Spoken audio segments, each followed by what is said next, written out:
now maybe we should tie this back to ICG. I noticed in the your announcement about ICG that you have benchmarking and other kind of services. So what's like the key services you provide, and what are Mm, your best kind of clients or people who would benefit most from the service you yeah. provide? Okay. So our OG client, the one that got us started really in this type of thinking is Gaston Electrical. And I'm in New England and they're right here in the greater Boston area. And they had a fab shop and we met with them and they said, we have this fab shop, but we're just not sure if we're getting enough out of it. So we went in and started working with them, and we were really interested in work cells and having better processes for people to put together lighting controls and rough in assemblies and all sorts of electrical things.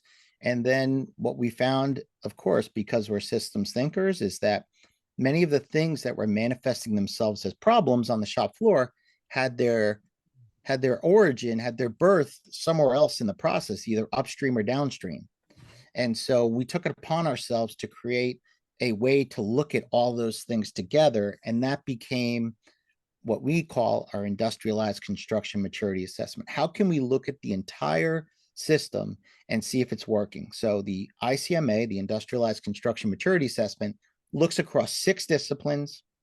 There's 70 topics, and each one of the topics has a level from 1 to 5 in terms of maturity. Level 1 being kind of just getting started, to developing and emerging, stabilizing, innovating, and reaching the top of the mountain, which is optimizing what we would just say is world-class performance regardless of the industry. And so those 6 disciplines are the core and the culture is number 1, then the management systems, the problem-solving capabilities, design, manufacturing, and sustainability measures.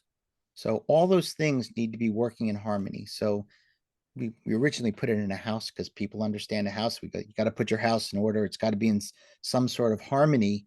And we really want core and management systems and problem solving to be leading the technical skills of design and engineering.